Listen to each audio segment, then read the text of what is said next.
Assalamualaikum warahmatullahi wabarakatuh. Apa kabar anak-anak hari ini? Semoga kalian semua sehat dan selalu dalam lindungan Allah Subhanahu wa taala. Amin.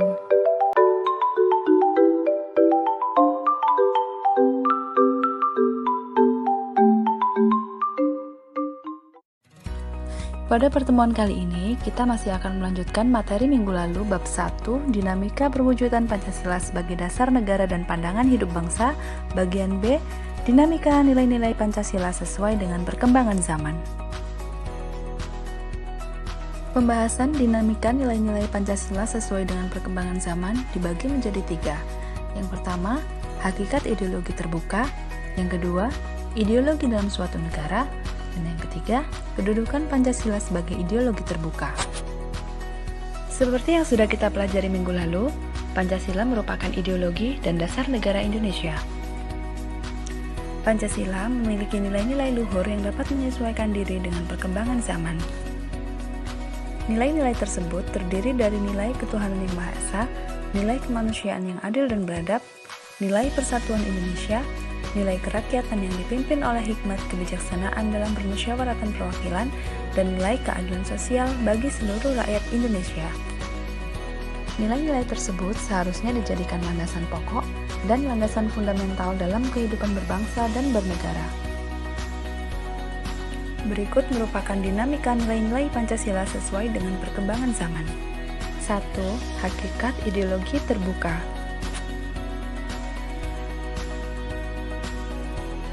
Istilah ideologi berasal dari bahasa Yunani, terdiri atas dua kata, yaitu idea dan logos.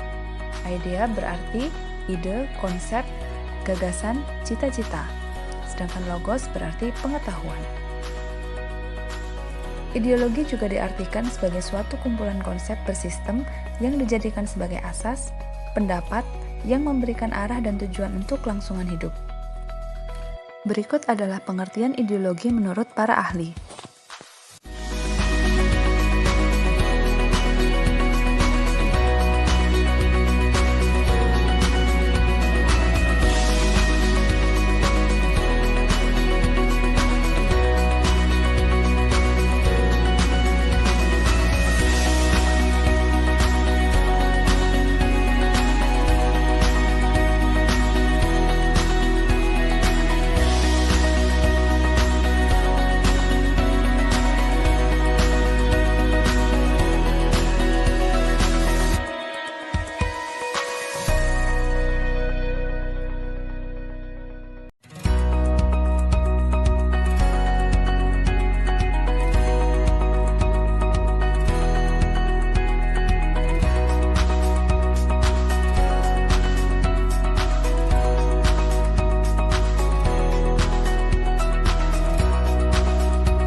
Dari berbagai pendapat ahli di atas, dapat ditarik kesimpulan bahwa ideologi adalah kumpulan gagasan atau konsep dasar bersistem untuk dijadikan dasar pendapat, arah, dan tujuan.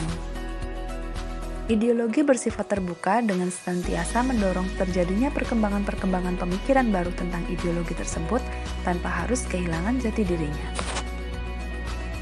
Ciri khas ideologi terbuka adalah nilai-nilai dan cita-citanya tidak dipaksakan dari luar, melainkan digali dan diambil dari kekayaan rohani, moral, dan budaya masyarakat itu sendiri.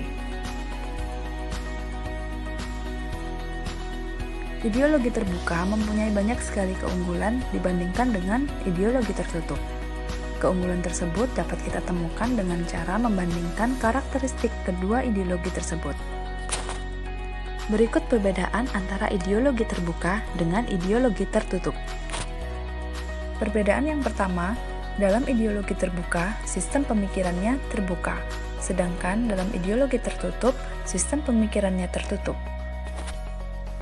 Kedua, dalam ideologi terbuka, nilai-nilai dan cita-citanya tidak dipaksakan dari luar, melainkan digali dan diambil dari harta kekayaan rohani, moral, dan budaya masyarakat itu sendiri. Sedangkan dalam ideologi tertutup, cenderung untuk memaksakan mengambil nilai-nilai ideologi dari luar masyarakatnya yang tidak sesuai dengan keyakinan dan pemikiran masyarakatnya.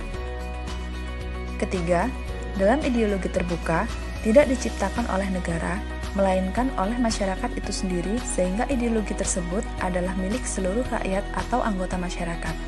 Sedangkan dalam ideologi tertutup, pada dasarnya ideologi tersebut diciptakan oleh negara, dalam hal ini penguasa negara yang mutlak harus diikuti oleh seluruh warga masyarakat.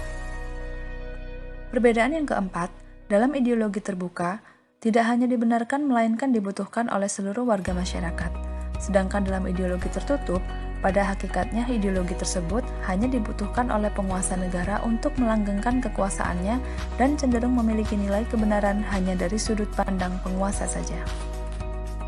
Kelima, ideologi terbuka isinya tidak bersifat operasional. Ia baru bersifat operasional apabila sudah dijabarkan ke dalam perangkat yang berupa konstitusi atau peraturan perundang-undangan lainnya. Sedangkan dalam ideologi tertutup, isinya terdiri dari tuntutan-tuntutan konkret dan operasional yang bersifat keras yang wajib ditaati oleh seluruh warga masyarakat. Perbedaan yang keenam, dalam ideologi terbuka, dasar pembentukan ideologi bukan keyakinan ideologis sekelompok orang, melainkan hasil musyawarah dan kesepakatan dari masyarakat sendiri. Sedangkan di ideologi tertutup, dasar pembentukannya adalah cita-cita atau keyakinan ideologis perseorangan atau satu kelompok orang. Perbedaan yang terakhir, dalam ideologi terbuka senantiasa berkembang seiring dengan perkembangan aspirasi, pemikiran, serta akselerasi dari masyarakat dalam mewujudkan cita-citanya untuk hidup berbangsa dalam mencapai harkat dan martabat kemanusiaan. Sedangkan dalam ideologi tertutup, ideologinya tertutup terhadap pemikiran-pemikiran baru yang berkembang di masyarakatnya. Keunggulan ideologi terbuka dibandingkan dengan ideologi tertutup yaitu ideologi terbuka dapat berkembang seiring dengan perkembangan aspirasi, pemikiran, serta akselerasi dari masyarakat. Sedangkan ideologi tertutup sulit untuk berkembang karena tertutup terhadap pemikiran-pemikiran baru yang berkembang di masyarakat. Contoh keterbukaan ideologi Pancasila dalam bidang politik, pendidikan, hukum, kebudayaan, serta pertahanan dan keamanan adalah sebagai berikut.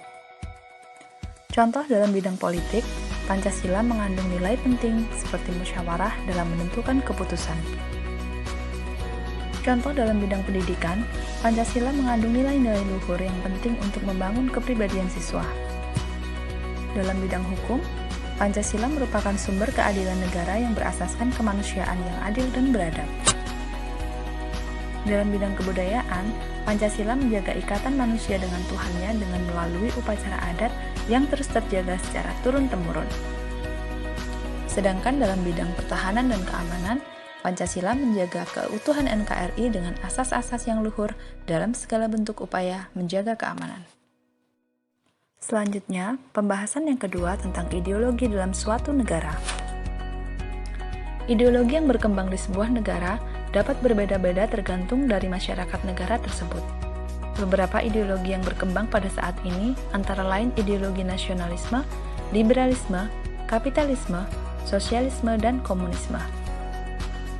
Liberalisme berasal dari kata liberal dan isme. Liberal berarti bersifat bebas atau berpandangan bebas, luas, dan terbuka. Sedangkan isme berarti paham, ajaran, atau kepercayaan. Liberalisme merupakan suatu paham yang melihat manusia sebagai makhluk bebas merdeka. Pada paham liberalisme, negara diibaratkan sebagai penjaga malam atau polisi lalu lintas. Jadi, tugas negara hanya menjaga. Warga negara memiliki kebebasan untuk berbuat atau bertindak apa saja asal tidak melanggar hukum. Ideologi liberalisme ini banyak dianut oleh negara-negara barat seperti Amerika Serikat, Inggris, Belanda, Spanyol, Italia, dan lain-lain. Kemudian yang kedua, sosialisme. Pada negara sosialis, kehidupan agama terpisah dengan negara. Warga negara bebas beragama, bebas tidak beragama, bahkan bebas pula untuk propaganda anti-agama.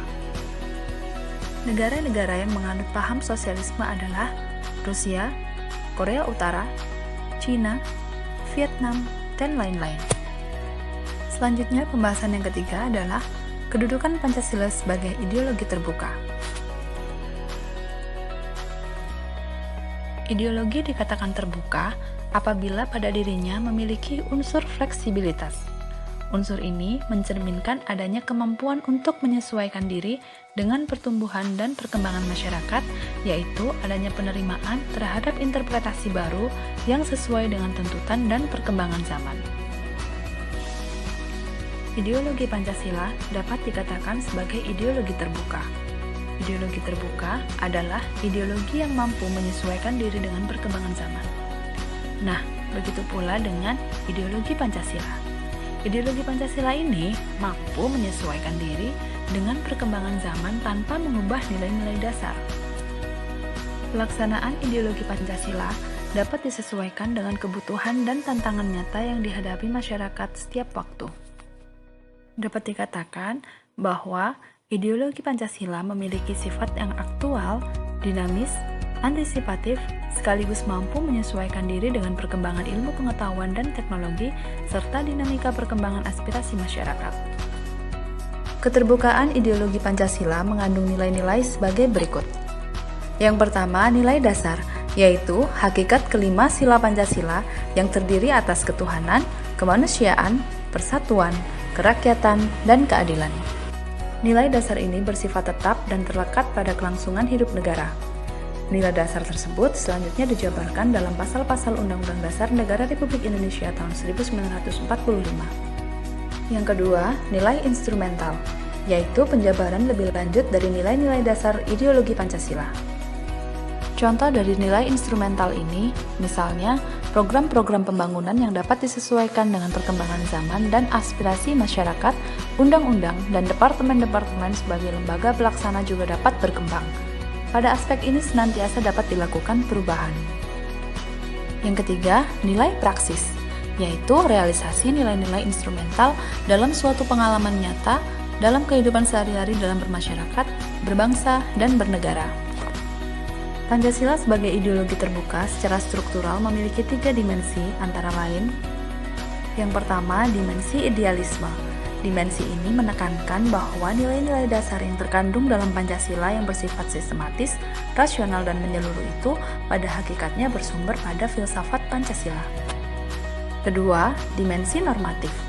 Dimensi ini mengandung pengertian bahwa nilai-nilai yang terkandung dalam Pancasila perlu dijabarkan dalam suatu sistem norma sebagaimana terkandung dalam norma-norma keagamaan. Yang ketiga, dimensi realitas. Dimensi ini mengandung makna bahwa suatu ideologi harus mampu mencerminkan realitas kehidupan yang berkembang dalam masyarakat. Nah, berdasarkan dimensi yang dimiliki oleh Pancasila sebagai ideologi terbuka tadi, maka sifat ideologi Pancasila antara lain: 1. Tidak bersifat utopis, yaitu bukan hanya merupakan sistem ide-ide belaka yang jauh dari kehidupan sehari-hari secara nyata. Yang kedua, bukan merupakan suatu doktrin belaka yang bersifat tertutup, melainkan suatu norma yang bersifat idealis, nyata, dan reformatif yang mampu melakukan perubahan. Yang ketiga, bukan merupakan suatu ideologi yang pragmatis, yang hanya menekankan pada segi praktis-praktis belaka tanpa adanya aspek idealisme. Berdasarkan penjelasan di atas, sudah dipastikan bahwa ideologi Pancasila merupakan ideologi terbuka, bukan ideologi tertutup. Akan tetapi, keterbukaan ideologi Pancasila memiliki batasan-batasan tertentu yang tidak boleh dilanggar. Keterbukaan ideologi Pancasila harus mempertimbangkan hal-hal sebagai berikut. Yang pertama, stabilitas nasional yang dinamis. Kedua, larangan untuk memasukkan pemikiran-pemikiran yang mengandung nilai-nilai ideologi Marxisme, Leninisme, dan komunisme. Ketiga, mencegah berkembangnya paham liberal. Keempat, larangan terhadap pandangan ekstrim. Dan yang terakhir, penciptaan norma yang baru harus melalui konsensus. Selanjutnya, jawablah pertanyaan-pertanyaan berikut dengan benar.